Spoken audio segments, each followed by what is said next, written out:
The following video is in response that was emailed to Kimberly Johnson. It goes like this. I recently had a pregnant client with complex trauma who was highly dysregulated, mostly hyperarousal, and is preparing for undisturbed birth. She experienced an exacerbation of her anxiety following Psoas release, a la spinning babies, and also following trauma release exercises with other practitioners. My sense is that the approaches were way too broad brush and overstimulating for her delicate nervous system, and she was easily tipped out of her window of presence coping bandwidth. All of that was amplified by the fact that the client had engaged 8 or 9 different practitioners to support her through the pregnancy. I'd like to know how Liz would support someone in this situation, as affecting a relaxation of psoas muscles is pretty standard part of prenatal body work. I'd also like to caution teachers and practitioners of these methods that one size does not fit all. Thank you. So with that said, here's our conversation. Well, good. Well, tell her that I'd love to talk to you further about it, because I think I'd like to see people stop doing release work for the psoas. Okay, so psoas doesn't need to be released; it needs to be listened to. So I don't want to put down any form of work per se, because who does it is just as important as what the form is. So Gail Tully has studied with me, and I don't know if she does a release form in spinning babies. We were actually supposed to work in May together, and I would see some of the stuff. But I do not believe in manipulative work with the psoas. And TRE, as I know very well, because David Briselli contacted me before he ever developed the work. He was in the process of developing a system of trauma release exercises. I would never recommend doing those kinds of things with a woman who's pregnant, nor for her baby. I think that's totally inappropriate. So, can you tell me a little bit about that? Because people ask me about TRE all the time, and I just don't know anything about it because I haven't studied it and didn't research it. Well, David Briselli is a phenomenal person, and he's a trauma recovery expert, and I love that term. So he's not into release; he's into recovery. And he's worked outside of the United States when I met him for about 15 years. He was in Africa, he was in the Middle East, he was in Ireland. He was working with trauma in war zones and various places. And he's knowledgeable. But the piece he was starting to develop was, how do I bring this into something, that's a book or a way of working that can be trained? And at that point, he was looking at, if you engage large muscles and stress them in terms of contracting them, then when you let go, they'll let go of the chemical response that they hold in a release, and the body will do what an animal does, is shake, right? And Stephen Levine was doing his work from a psychological point of view, but David was saying trauma is biological. Okay, and so it doesn't work, and I really loved that. It really spoke to what I understood about body and psoas. So his work has developed. People have all over the world have done it. People think it's fabulous. I think it's strong medicine. The only place I think his work is appropriate, and people disagree with me, is in war zones, in first responders, in police officers, because when you have, or in a group of people who have shared an experience, because like rescue workers, he was taking rescue workers out of war zones who were there helping, and they were getting traumatized. He would take them out, put them through this process, take it, and they could come back in. So I think that work can be very effective when it's not your own story. In other words, if I'm a first responder and I'm seeing traumatic events every day, and they're not my trauma, they're someone else's, but I'm witnessing them, what do? Do I spend my life trying to reconcile that in myself, or do I get up the next morning and go help again? You know, that's a place where this kind of work could be effective because it's moving your system out of it. If you have a group of military who have experienced something and they can go through this process, which he does train police officers and military to work with this way, what they can do after a session is they could share. They're available to actually talk to each other. They're now no longer shutting off this experience. They're sharing the experience. So I think as strong medicine, it does not belong in the birth world, period. And to me, the whole time you're pregnant, you should never be doing release work where you're trying to get a chemical reaction out of your body. And that's not the point. And he's the one who taught me this. Release is not resolution. Resolution is the dissolving of the response. That doesn't happen. People keep doing the release work. They keep doing the release work because they don't come to the wave. And I'm all about the fluid wave. When you're in the wave expression of body, you're in a dynamic flow with life. You're in an orgasmic flow of life. You're in the capacity for the system to really be regulating itself. The release work is trivial to me. It's the flailing that the baby bear does that the mother needs to contain. So when I see people with those responses, because they've been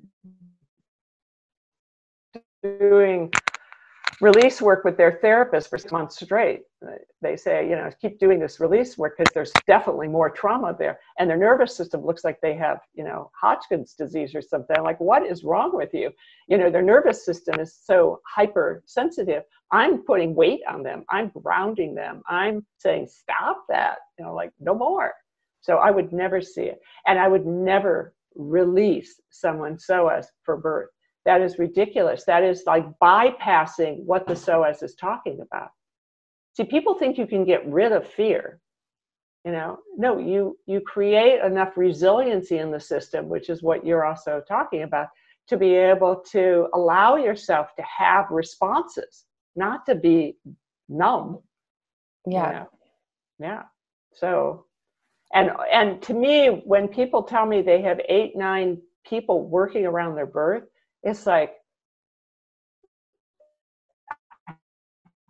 that's overkill. I mean, that's like, I don't know what that is. That's you know, it's like being hungry and then, you know, eating everything in your refrigerator. I don't really think that solves, you know, your hunger in a real way. Like, it doesn't allow you to assimilate. It doesn't allow you. And what I find when women come to me, they're not coming for release. They're coming for support and holding. So I hold space, and then the psoas telling us what's really going on for this woman who, you know, maybe is in first stage labor and the baby hasn't dropped, you know, or is preparing for the birth and they're not really grounded fully in themselves. You know, that's a different way of working, and it's an art form. It's not a method that you learn and then it means you have to be in your core. You have to be in your coherency to hold space for someone else and not want to do something to them, fix them in some way. So that's my response. Thank you. That's really helpful. You know, I learned something this last couple of weeks that really stuck with me. A practitioner that I was working with told me that if I was invested in the outcome, which I'm so guilty because especially working with pregnancy, it's like really hard it's really hard to not be invested in someone's outcome and how you want it to go. And she said that if I'm invested in that person's outcome, that my nervous system will start mirroring that other person's nervous system. But if I'm not invested and I'm, instead of trying to heal or fix or solve, and I'm just offering information, their nervous system will start to mirror mine. That's right. And I agree. That was really helpful for me. Yes, because then you become the co-regulator. You become the person. And that's what I do. That's the biggest thing I do in the work that I do with supporting women.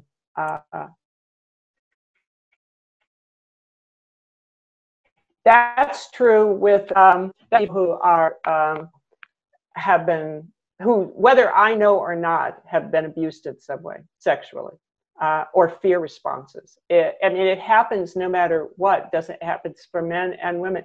If I'm able to hold space for what wants to show up without me having an agenda, then what shows up is medicine for them, and it comes from them, which is the Asclepian temple strategy of Whoa, healing. what is that word? It's what letter does that start with? It's the Greek healing temples that people would go Asclepian. to. Asclepian. I probably am torturing it. It's the idea that the wisdom is within you and the answer is within you. And when someone really holds space for that, and then it can be, the solution is there, so to speak, literally. The fluid system brings the information forward, and we can articulate what that is that's going on for someone. So, for example, when I work with the legs, I support people in the falling catching as a way for me to read psoas. And when I am fully present to that, I'm not looking for range of motion. I'm not looking for release. I'm looking for what wants to show up. I don't know what's going to show. And sometimes it's, oh, there's a tear in the SI joint. That's what's causing your psoas issue. But sometimes it's a much deeper, powerful story going on. And one of the things I learned was that when the legs collapse, that collapse is also a lack of agency, right? So when people want to, you give me your weight of your legs, I'll support them. I'll release your psoas. People are going to give you whatever they know how to give you. They'll just give you their legs, and they'll wake up when it's over. Like it triggers that whole other layer in them of surrender, or what we call appeasement, but also of just disassociation, because and so I want them to use me as their therapist. I want to be used for, like, I'm here supporting space, but also you can use me. You can use me to figure out what does it feel like to let go versus push. What does it feel like to give up your weight from your inside? Like, what are you holding that, oh, I could just actually rest in the hand that's there to meet it, and how do I know the difference? And when you start to watch someone do that, and I've worked with men in the same way with eating disorders and relationships with their fathers and and their mothers probably, and find agency inside. That's what psoas is. Psoas is all about your agency. It's all about your self-actualization. So I can't give somebody something because that's taking something away from them. I can only support so they can discover what is happening inside of them, which sounds like what the guy did for you when you were talking earlier. Mm-hmm. Of like he played with you in ways that allowed you to discover you. Yeah.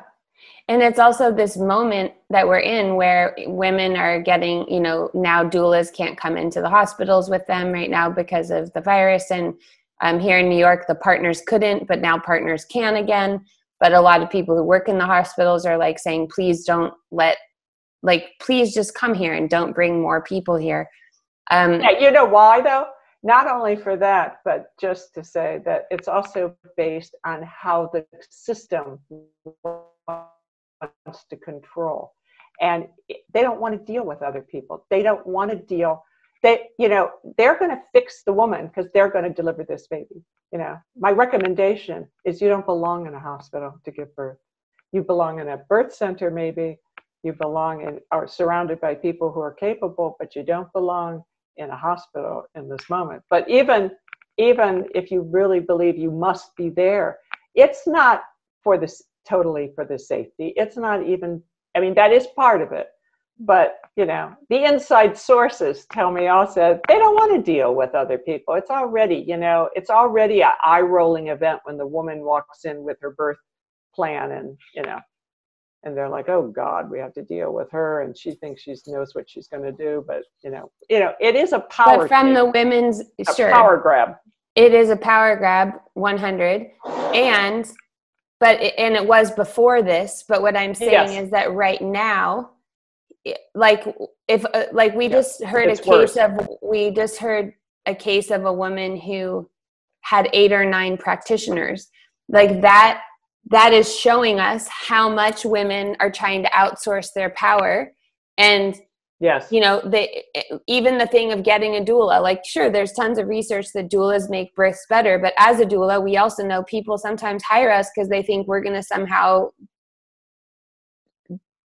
do the birth. Yeah, I'm here to support you, but I can't have the baby. I already had one. You're hiring me to support you.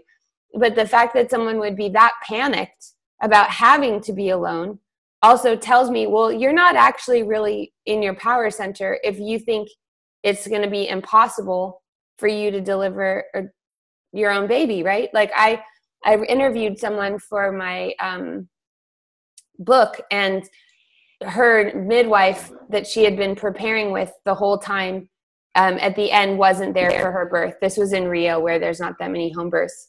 And I said, oh my gosh, how was that for you to meet Claudia on the day of your birth? She goes, I didn't care. I was the one having the baby.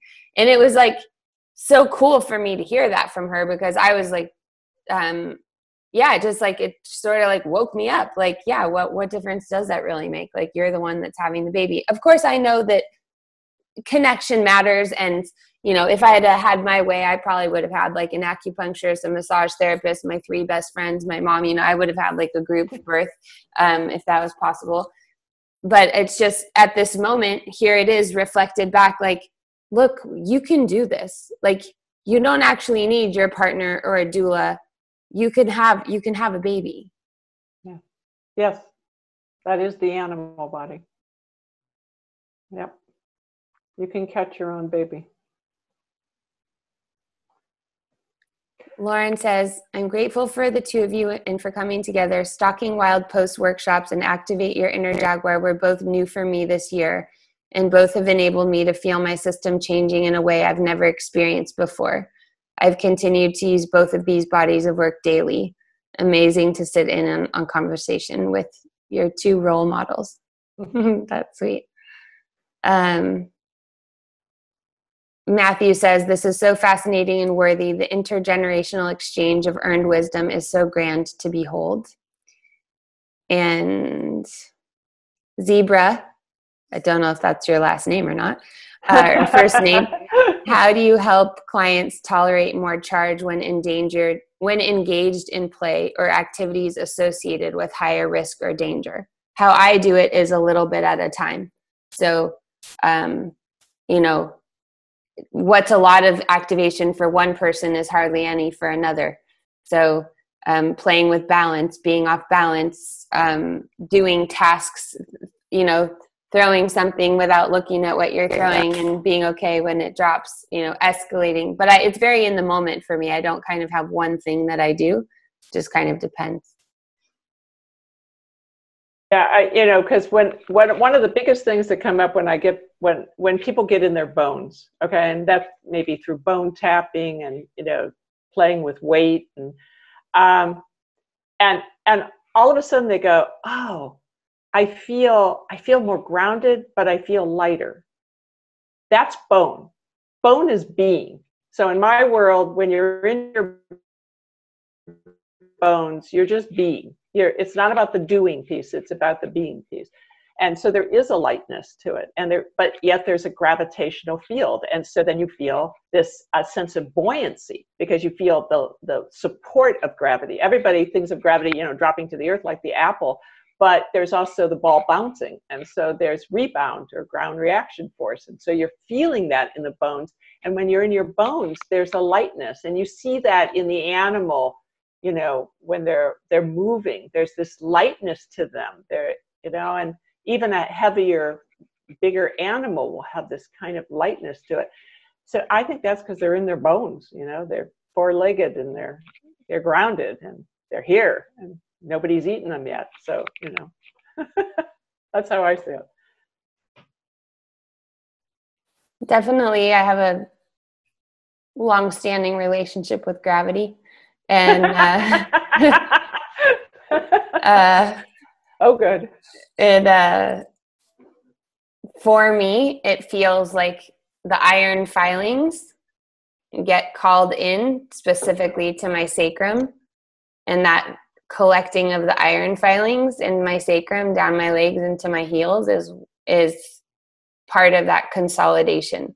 I've just spent a lot of time very dispersed. So like I did years of yoga practice, didn't eat meat, you know, and that just, it's not a good feeling for me. It's sort of just like, I thought I was very spiritual. It felt spiritual at the time. I thought like, oh, I'm like, so this, but I was actually just super spaced out. And, so yeah, for me that it isn't really a balance of the two, but maybe that's because I was so far in one direction.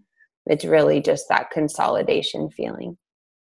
And I also think it's an elemental issue. Like people have an experience of life that's different through the elements that are in their system. So it isn't like we're all going to get to the same place, but we all have a core of being that when we are really moving from that core feels very alive and feels very real and feels very embodied and feels very grounded. And so that may be able to be articulated differently, you know, for different people with different elemental. I mean, one of the things I love about Bob Cooley's work is the idea of that people experience the world differently.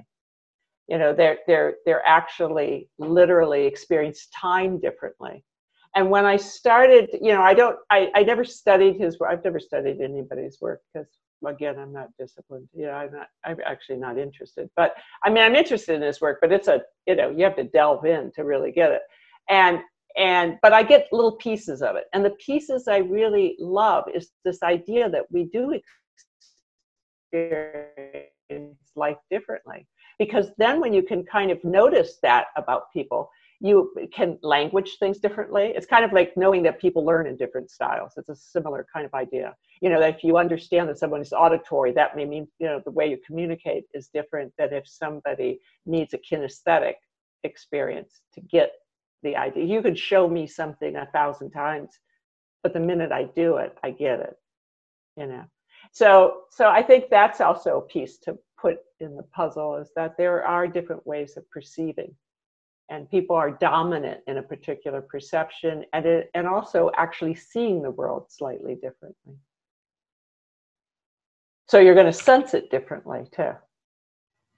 Emily wants to know if you can speak about psoas and ovaries. Psoas and ovaries. Well, all organs are in front of the psoas. So that's the important thing to know, is that everything is in front of the psoas. So psoas literally is in the core of your being. So behind psoas is only muscle, you know. So all organs are in front of the psoas. So one of the things we know is that the nerves of the reproductive organs embed through the psoas. So therefore, if psoas is being overused, misused, or abused, it is going to affect ovaries and uterus and reproductive system. And, you know, just something simple like, you know, menstrual cramps can, you know, be when the psoas is more juicy, it's more hydrated, has fluidity, is a filet mignon rather than a beef jerky. You know, you're going to have a better flow. You're going to have a better response. So that's the most simple kind of way of putting, you know, separating out those two aspects of yourself. And it's also, I would say, psoas is very, you know, the Italian naturopaths call it the garbage muscle, and the Taoist healers call it the muscle of the soul. And those are two different ways of thinking about psoas. So when I heard my Italian translation of my book was out, and I was in a bookstore and they were talking about it, I said, what do you mean by garbage? Because, you know, I recycle, I compost, you know, like, what are we talking about? But I think what they're talking about is the sensitivity of tissue, just like we know, the uterus, the cervix, the vaginal tissue is very sensitive to chemical exposure and stuff. I think they're saying psoas is also very delicate tissue and therefore very responsive to what is chemically being absorbed or being exposed to in the body.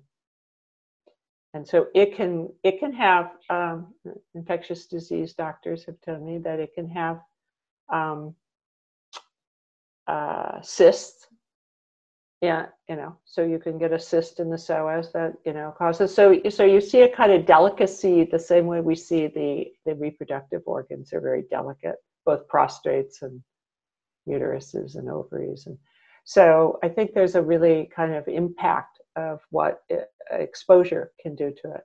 And then I spoke recently to a doctor who's an orthopedic surgeon who wanted to talk psoas with me, which is kind of odd because, I'm not medically oriented at all, but he wanted to tell me about dry psoas. So the biggest thing we know, and he confirmed for me out of the universe, he just showed up and told me that I was right, is that the psoas dries out when we misuse it. And when we're using it as a stabilizer, when we're using it to get a hold of ourselves, when we feel like this is what I know how to show up in the world. And we learn that very young in our life, and you learn it also through skills like dance and yoga and stuff. Anything that it calls for lift in the body, like lift, that is engaging psoas. So when we're doing that, those kind of ways, or when we're frozen in space and time, we're looking at tissue that begins to dry. So but looking at connective tissue, that tissue becomes dry. And he said it's impeding the neurology. So people with spinal issues, so, what he's seeing is dry psoas. And he's also seeing, this is the important part, is he's seeing the fluids throughout the whole torso, throughout all these organs are being impacted. That the fluids that they're floating in, the tissue they're floating in, is changing its consistency. Kind of what I'm imagining is like stagnation happens in a lake or a pond or a river, where there's stagnation, other things can grow. There is a different environmental condition to people when he sees this dryness in their psoas. So the pieces I'm adding that I think are important here is learning how to hydrate all tissue, but specifically the core of your being, so it is responsive like a caterpillar, like it has a flow like a river, that it's not a column. I would say that is, and if you go into my work, that's what I do, is I work with hydration of the actual spine, so you can sense your bones, and also that creates fluidity that also nourishes and juicifies the psoas. It's you having a juicy psoas. So aging is not about drying. Anybody can dry. I see young people who are very dry. Everybody's going to age, but you don't have to dry out, and you certainly don't want to be dry as a young person. You want to be very juicy, just like babies are juicy and little kids are juicy.